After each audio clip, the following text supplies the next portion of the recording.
Welcome to Leading Beyond Limits, the podcast where we explore the extraordinary journeys and insights of remarkable leaders who have pushed the boundaries of what's possible.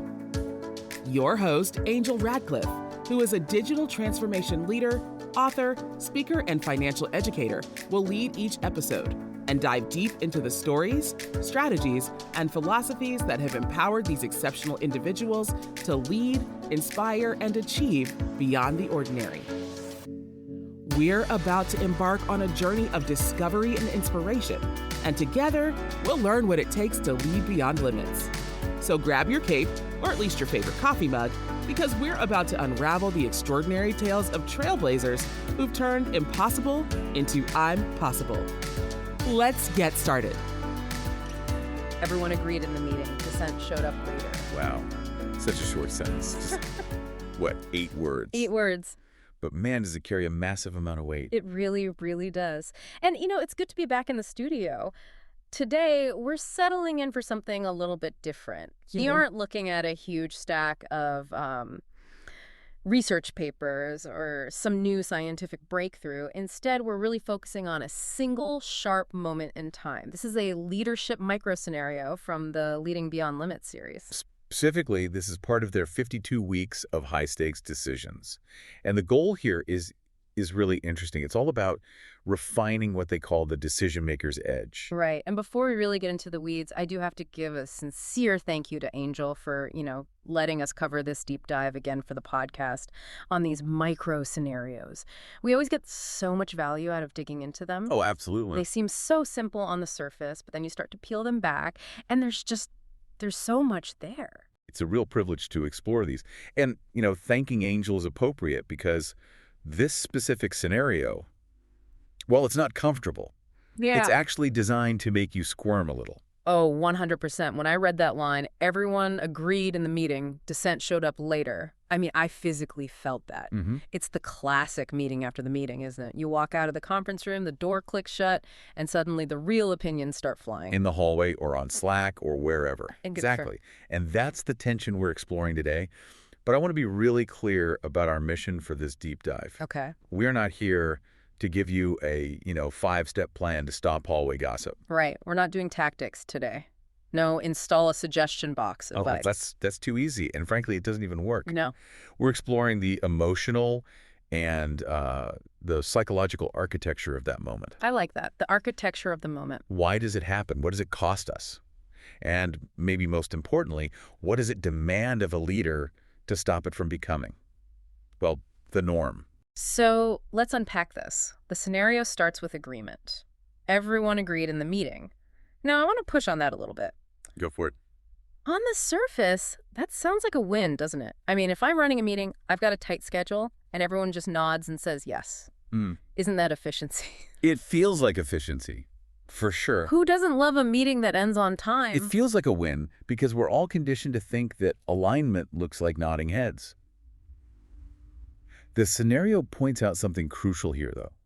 Which is? It suggests that seeking consensus often feels like being a good team player. We're taught from kindergarten that getting along means agreeing. Sure, nobody wants to be the difficult one in the room. Exactly. But the scenario hits us with a reality check. Like right away, it says this kind of quick consensus is often where bold ideas go to die. Oof, that's a heavy statement. It is. If you prioritize the feeling of being a good team player over the rigor of the decision, you're not actually collaborating. You're colluding. Colluding to keep things comfortable. Colluding to avoid the messiness of truth. Think about it.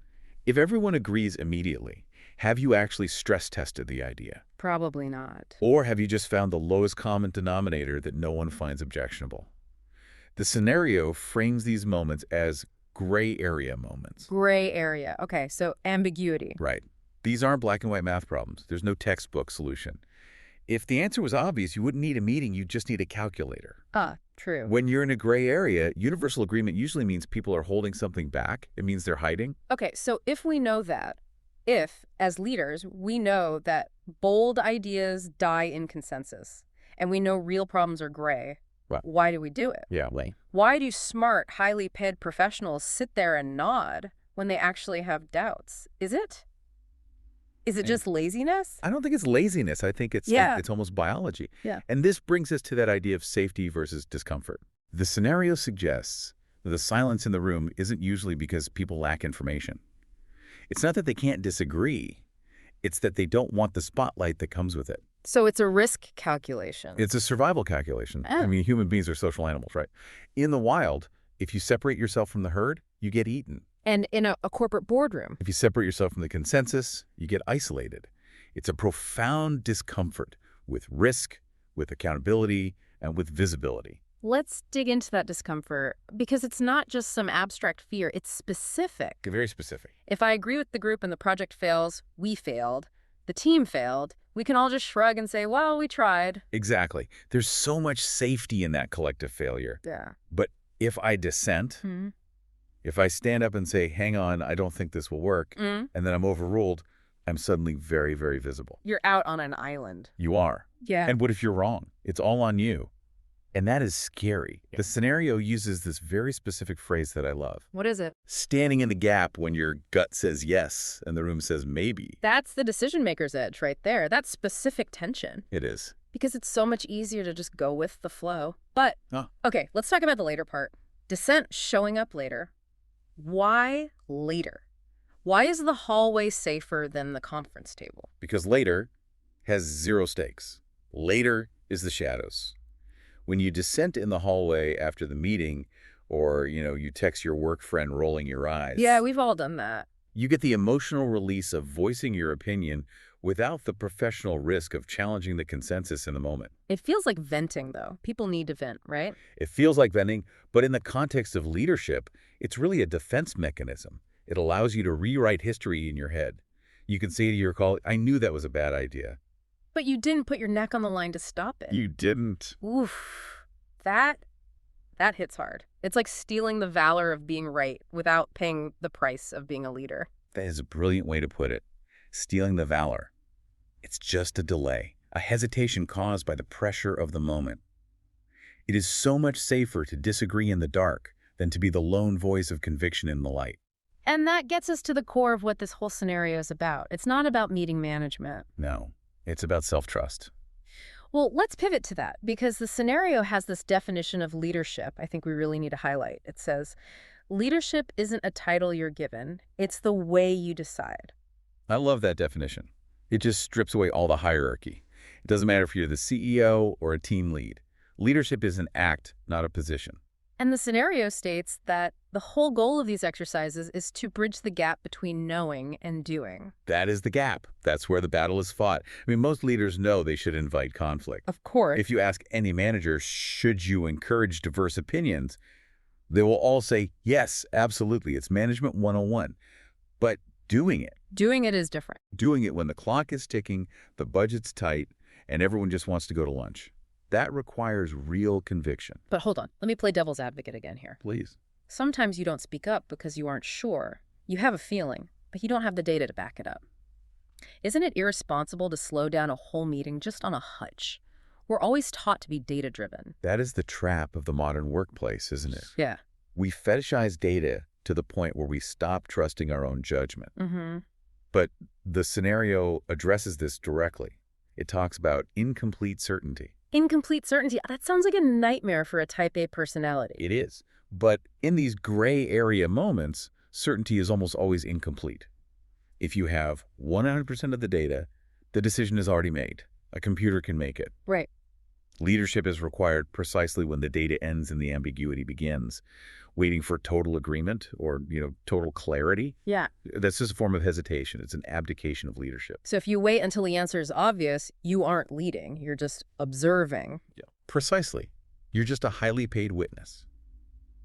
The scenario talks about judgment, presence, and self-trust. Moving forward responsibly often means proceeding without the comfort of universal validation. You have to trust your gut. Enough to disrupt the harmony of the room. And that's that courage of dissenting leadership the scenario mentions. And think about the weight of that responsibility. If a leader lets that false consensus happen, if they let everyone nod and then walk out to complain. They're avoiding the high-stakes nature of the decision. They're just smoothing over the cracks instead of fixing the foundation. It's interesting because we often think of the bad leader as the one who shouts or, shuts people down. Right, the tyrant. But this scenario suggests a different kind of leadership failure. The leader who creates an environment so polite that the truth only comes out when the meeting is over. And that is often far more dangerous because it gives you the illusion of alignment. You think you're marching in one direction, but your team is actually fragmented. And that fragmentation is silent? Until it isn't. So we've established this is a trap. We've established it comes from a deep, almost evolutionary fear of visibility and a desire for safety. Yep. Now, the scenario asks a really provocative question to the listener, and I want to just ask it to you listening right now. Let's hear it. The question is, when was the last time you stood alone on a decision because your gut disagreed with the room? It's a haunting question, isn't it? It really is, because I'm trying to answer it for myself right now. And honestly, it's hard to come up with a specific moment recently. And that's the point. If the answer is never or I can't remember, that might be a red flag. A huge one. If you can't remember the last time you stood alone, you might be falling into that trap of the good team player at the expense of being an effective leader.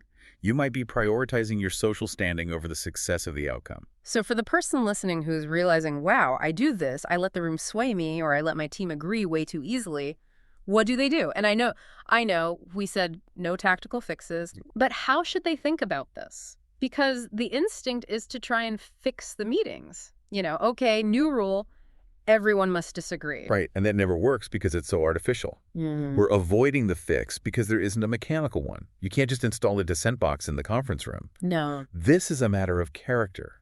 It's about, as the scenario says, practicing the conviction needed to lead through ambiguity and pressure. It's a practice, like a muscle you have to train. It is exactly like a muscle. Yeah. And right now, for many of us, that muscle is atrophied because we rely on consensus as a crutch. You have to build a tolerance for the heat. And reflect on the cost of that silence. Yes. When you allow that meeting after the meeting, you are allowing the dilution of your own intent. You are letting the team drift. So let's try to visualize this. I really want to invite you, the listener, to actually pause with us here for a second. Yes, let's do that. I want you to visualize this specific scenario in your own professional life. Picture the conference room or the Zoom grid. Picture all the nodding heads. Picture that moment where the decision is landing and everyone is saying, great, sounds good. But then picture that little feeling in your gut. That tightness, that little hesitation. Right, that voice that says, something is off here. We're not ready. This assumption is wrong. And usually we just push that feeling down. We check the time. We see everyone else is happy and we let it go. But I want you to visualize embracing that pause instead. Don't rush to fix the culture or scold the team for gossiping later. Look at yourself in that moment. Why did you accept the silence? Why did you prioritize comfort over the risk of digging deeper? That is the thoughtful pause we're aiming for.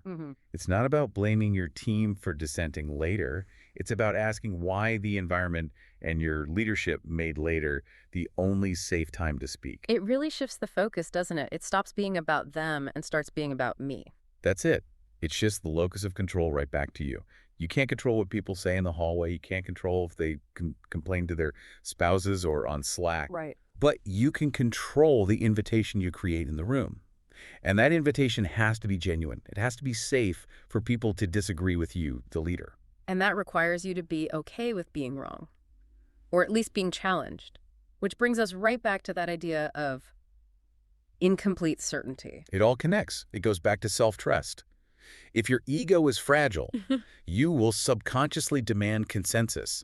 You will signal to the room, please agree with me so I feel validated. But if you trust yourself... If you trust your judgment, you can handle the dissent. In fact, you'll start to crave it because you know it makes the decision better. This really connects back to that idea of the decision maker's edge. The edge isn't about being the smartest person in the room. Not at all. It's about being the one willing to hold the space for the hard truth. The one willing to stand in the gap. That image of the gap is so powerful. It's a lonely place. It's windy in the gap. But that is where leadership happens. It really is. In the context of high-stakes decisions, which is what this series is all about, that silence is just deadly. It is. In high-stakes decisions, silence is not neutral. I think that's the biggest takeaway for me. Silence is a risk factor. And if you are the leader, it is your job to decipher that silence. Is it agreement? Or is it simply the path of least resistance? That is the question I want to leave our listener with today. The next time you're in a meeting and everyone just nods, Yeah. ask yourself, is this real agreement or is this just easy? And if it feels too easy, maybe it's time to be the one who dissents. Maybe it's time to trust your gut, risk the awkwardness, and disrupt the room. This has been such a great reflection. I really appreciate how these scenarios force us to just slow down. Yeah. Spend so much time running from decision to decision, we rarely stop to analyze how we're deciding. That's the beauty of it. It forces that pause. And frankly, that pause is where the growth happens. It's not in the books you read. It's in the moments you choose to act differently. Absolutely. We're going to wrap it up there. We want this to be a moment of reflection for you, not a lecture. Sit with it. We invite you to sit with this. Visualize your last meeting. Visualize your next one. And remember, there's no textbook for this. It's just you, your judgment, and the courage to lead. We would love to hear your thoughts on this, though. This is a conversation, not a broadcast. So please head over to Angel's LinkedIn page. Find the post about this scenario, the silent dissent, and let us know. Have you experienced the meeting after the meeting? How do you handle it? I'm really curious to see how different leaders navigate this tension. It's so universal, but I bet everyone experiences it differently. Definitely. Thank you to you, the listener, for giving us your time and your attention. Keep practicing that conviction. We'll see you in the next deep dive. Take care. Thank you for tuning into another inspiring episode of Leading Beyond Limits. If you enjoyed today's conversation and want to hear more from our incredible guests, don't forget to subscribe, rate, and review us on your favorite podcast platform. Your feedback means the world to us. And if you have a remarkable leader in mind who you'd like to hear on our show or any questions and comments, feel free to reach out to us. You can find our contact information in the show notes. Remember, leadership knows no bounds. And with the right insights and determination, you too can lead beyond limits. Until next time, keep reaching for the stars and leading with purpose.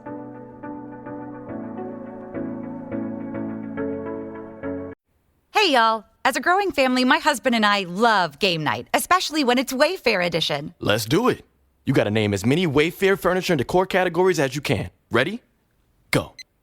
Sofas, bar stools, beds, ottomans, outdoor seating, bookshelves, kitchen tables, garden sheds, mid-century modern lamps. Time. Nice. You got 9 out of a lot. Not too bad. Keep practicing by visiting wayfair.com, where you can shop every style for every home. Wayfair, every style, every home.